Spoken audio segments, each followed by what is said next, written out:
శుంఠాచారి. Hi friends, welcome back to our channel DS kids. ఈరోజు నేను మీకు ఒక మంచి కథ చెప్పడానికి సిద్ధంగా ఉన్నాను. ఆ కథ ఏంటో వినడానికి మీరు సిద్ధంగా ఉన్నారా? అయితే కథ మొదలు పెడుతున్నా, వినండి. అనగనగా పూర్వం ఒక ఊర్లో ఒక బ్రాహ్మణుడు ఉండేవాడు. అతన్ని అందరూ శుంఠాచారి అని పిలుస్తూ ఉండేవారు. ఎందుకంటే అతను ఎప్పుడు ఏ పని సరిగ్గా చేయడు, తన మెదడు ఉపయోగించి ఒక పని కూడా సరిగ్గా చేయడు. అందుకే ఊర్లో వాళ్ళందరూ అతన్ని అలా ఎగతాళి చేస్తూ ఉండేవారు. ఇంకా ఇలా ఒకరోజు శుంఠాచారి అలా అడవిలో వెళ్తూ ఉంటాడు. ఎందుకు అలా వెళ్తున్నాడంటే, శుంఠాచారి ఉంటున్న ఊర్లో, ఆ రాజ్యంలో రాజు ఇలా ప్రకటన వేస్తాడు. తన కూతురికి ఏదో రోగం వస్తుంది, ఆ రోగంకి ఒక మూలిక కావాలి. ఆ మూలిక ఆ శుంఠాచారి ఉంటున్న ఊరికి ఉత్తరాదిలో ఉన్న అడవిలోనే ఉంటుంది. కానీ ఆ మూలికకి కాపలాగా ఒక పిశాచి ఉంటుంది. ఆ పిశాచి ఒక మాంత్రికుడి ఇంట్లో ఉంటుంది. ఇవన్నీ దాటుకొని ఆ మూలిక తేవాలి. ఎవరైతే అలా తెస్తారో ఆ రాజ్యంలో అర్ధరాజ్యాన్ని వాళ్ళకి బహుమతిగా ఇస్తాను అని రాజు శుంఠాచారి వాళ్ళ ఊర్లో ప్రకటన వేయిస్తాడు. వాళ్ళ ఊర్లోనే కాదు, రాజ్యమంతా ప్రకటన వేయిస్తాడు. అది శుంఠాచారి విని, ఎలాగైనా నేను శుంఠాచారి అనే ఈ పేరుని వదులుకోవాలి, అందరు నన్ను ఆచార్య లేకపోతే ఆచారి అని పిలవాలి, నేను అందరూ నన్ను వెక్కిరించకుండా చేయాలి అనుకొని ఎవ్వరూ వెళ్ళలేరు తన ఊర్లో. కానీ తను ఒక్కడే అడవిలోకి బయలుదేరాడు. ఇంకా అలా అడవిలోకి బయలుదేరాక తనకి సింహం గాండ్రింపు వినిపిస్తుంది. శుంఠాచారి వెంటనే భయపడిపోయాడు. అమ్మో, సింహము ఇక్కడ వస్తుందేమో అని. ఇంకా అలా భయపడిపోయి అక్కడున్న ఒక చెట్టు మీదకి ఎక్కేస్తాడు.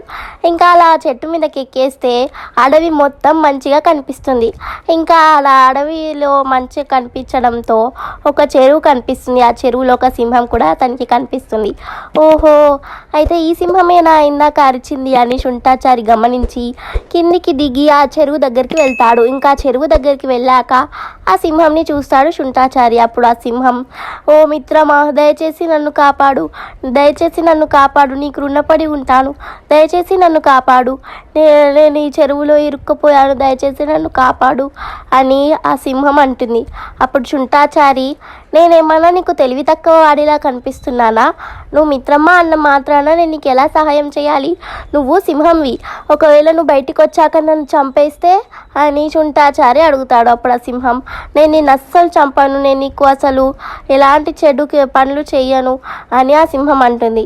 ఇంకా శుంఠాచారి దేవుడి మీద, అమ్మ మీద, ఇంకా ఏముంటే అన్ని ఒట్లు ఆ సింహంతో వేపించుకొని ఆ సింహంని ఎలాగో అలాగా చెరువు నుంచి బయటికి తీస్తాడు. ఇంకా ఆ చెరువు నుంచి బయటికి తీసాక సింహం, చాలా చాలా ధన్యవాదాలు మిత్రమా, నేను నీతోనే ఉంటాను ఇక నుంచి, నీకేం సహాయం కావాలన్నా చేసి పెడతాను అని అంటుంది ఆ సింహం. అప్పుడు శుంఠాచారి తను వచ్చిన పని గురించి చెప్తాడు. అప్పుడు ఆ సింహం, అవునా, అయితే ఇక్కడ ఒక గుహ ఉంది, ఆ గుహకి మానవులు ఎక్కువగా అసలు వెళ్ళరు, జంతువులు కూడా భయపడి వెళ్ళరు, నాకెందుకో ఆ మూలిక గుహ దగ్గర ఉందేమో అని అనిపిస్తుంది, దాన్ని నా గుహకి తీసుకెళ్తాను అని ఆ సింహం ఒక గుహకి వైపుగా తీసుకెళ్తుంది శుంఠాచారిని.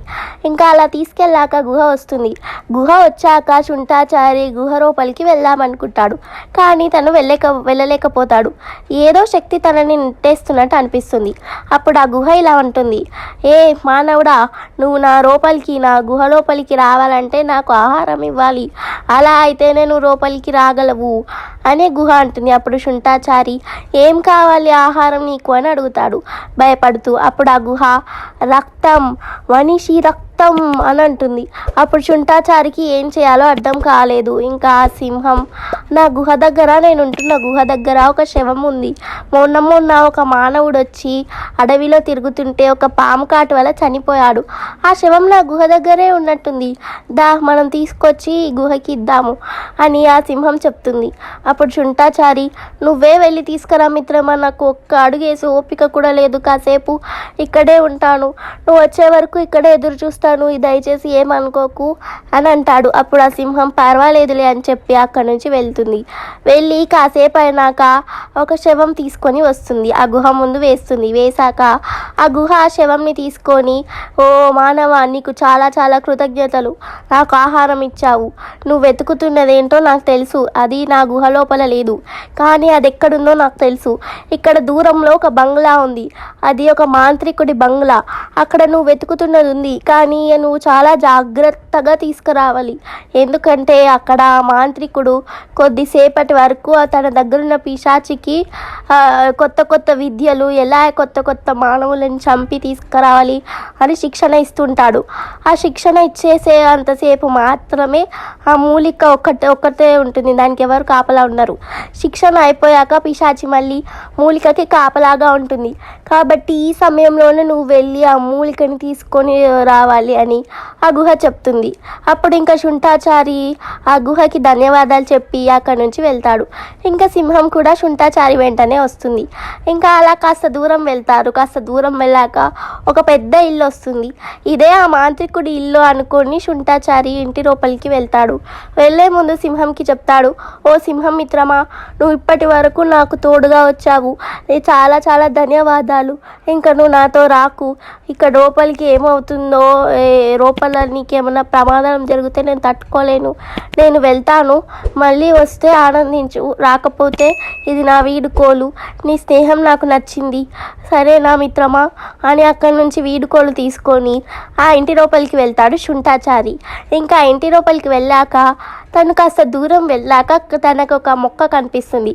ఈ మొక్కనే మూలికం కాబోలు అని తను ఆ మొక్కను తీసుకుంటాడు. తీసుకుని వెంబడే తనకి ఎవరో వస్తున్నట్టు చప్పులు వినిపిస్తాయి. ఇంకా వెంటనే ఆ మూలిక తీసుకొని అక్కడి నుంచి పరిగెత్తుకుంటూ ఇంటి నుంచి బయటికి వెళ్ళిపోతాడు శుంఠాచారి. ఇంకా తను ఆ సింహం దగ్గరికి వెళ్ళి, మిత్రమా, ఇదిగో నాకు మూలిక దొరికింది, దేవుడి దయ వల్ల నేను మూలికని సంపాదించాను అని అంటాడు. ఇంకా సింహం, అవునా, అయితే పద మీ ఊరికి వెళ్దాం, ఈ మూలికని మీ రాజుకి ఇచ్చేద్దాం, ఇంకా నువ్వు జీవితాంతం మంచిగా ఉండొచ్చు మిత్రమా అని సింహం అంటుంది. అప్పుడు శుంఠాచారి, మిత్రమా, దయచేసి నువ్వు మా ఊరికి రాకు, ఎందుకంటే నువ్వు ఒక క్రూర మృగానివి, నిన్ను మా ఊర్లో వాళ్ళు చంపేయచ్చు, కాబట్టి నువ్వు రాకు, ఇక్కడే అడవిలోనే ప్రశాంతంగా ఉండు, నిన్ను కలిసినందుకు నాకు చాలా సంతోషం అని చెప్తాడు శుంఠాచారి. అప్పుడు ఇంకా ఆ సింహం కూడా సరే మిత్రమా అని ఇంకా అక్కడే ఉండిపోతుంది. ఇంకా సింహంని అక్కడే వదిలేసి ఇంకా ఆ సింహం ఏమో తన ఇంటికి గుహకి వెళ్తుంది, శుంఠాచారి ఏమో తన ఊరికి వెళ్తుంటారు. ఇంకా అలా శుంఠాచారి ఆ మొక్కను తీసుకొని చాలా దూరం వెళ్తుంటారు. ఇంకా చాలా దూరం వెళ్ళాక వాళ్ళ రాజ్యం రాజు కోటకి శుంఠాచారి చేరుకుంటాడు. చేరుకొని రాజుకి ఆ మూలికని ఇస్తాడు. ఇంకా రాజు ఆ మూలికని భటులకి చెప్పి రాజవైద్యులకి ఇప్పిస్తాడు. ఇంకా తర్వాత కాసేపు అవుతుంది. కాసేపు అయ్యాక భటులు వచ్చి యువరాణి కోలుకుంది మహారాజా అని శుభవార్త చెప్తారు. అప్పుడు రాజు శుంఠాచారుణ్ణి ఎంతో మెచ్చుకుంటాడు. చాలా చాలా ధన్యవాదాలు ఆచార్య, నేను నీకు మాట ఇచ్చినట్టే నా అర్ధరాజ్యంని నీకు ఇస్తాను అని అంటాడు రాజు. అర్ధరాజ్యంని ఇవ్వడానికి పనులు ఏర్పాట్లు జరుపుతుంటాడు. కానీ అప్పుడు శుంఠాచారి, లేదు మహారాజా, నేను ఒక బ్రాహ్మణుని, రాజ్యంని పాలించే శక్తి నాకు లేదు, కాబట్టి రాజ్యంని నేనేం చేసుకుంటాను చెప్పండి అని అంటాడు. ఇంకా మహారాజు సరే అయితే రాజ్యమే మీకు ఇయ్యంలే అని చెప్పి తనకి ఎన్నో బంగారు నాణాలు, నగలు, వజ్రాలు, వైడూర్యాలు, ఎంతో అమూల్యమైన నిధిని మహారాజు ఇస్తాడు. ఇంకా ఆ నిధితో శుంఠాచార్యుడు గౌరవంగా తన ఊర్లో ఆచార్య అనే మంచి పేరుతో తనను ఎవ్వరు ఎక్కిరించారు. ఇంకా అప్పటి నుంచి తను గౌరవంగా మంచిగా సంతోషంగా తన ఊర్లో జీవితం సాగిస్తూ ఉంటాడు. చూసారా ఫ్రెండ్స్, ఈ కథలో ఉన్న నీతి ఏంటంటే మనం ఎప్పుడైనా ధైర్యం చేసి ఏదైనా ముందడుగు వేస్తేనే మన జీవితం అనేది మారుతుంది. మనం ఎక్కడ ఉన్నోళ్ళం అక్కడే ఉంటే మన జీవితం మారదు. కాబట్టి మీరు కూడా మీ జీవితంలో మీకు మంచిగా రావాలి, చెయ్యాలి అంటే మీరు కష్టపడండి, కష్టపడితేనే మీకు ఏదో ఒకటి లభిస్తుంది. ఓకేనా ఫ్రెండ్స్? ఈ స్టోరీ మీకు నచ్చితే లైక్ చేయండి, చాలామందికి వినిపించాలంటే షేర్ చేయండి. ఇంకా స్టోరీ గురించి ఏమైనా చెప్పాలంటే కింద ఉన్న కామెంట్ సెక్షన్లో చెప్పండి. ఇంకా మన ఛానల్ని సబ్స్క్రైబ్ చేయండి. సబ్స్క్రైబ్ చేసి పక్కన ఉన్న బెల్ ఒత్తి ఆల్ ఒత్తండి. అలా బెల్ ఒత్తి ఆల్ ఒత్తితే నేనేమైనా వీడియోస్ చేస్తే మీకు నోటిఫికేషన్స్ వస్తాయి. ఓకేనా friends? Bye bye, see you next week. ఇంకొక కొత్త మంచి స్టోరీతో నేను మీ ముందుకు వస్తాను. నేను మీ బుద్ధుడిని. Bye bye, see you next week.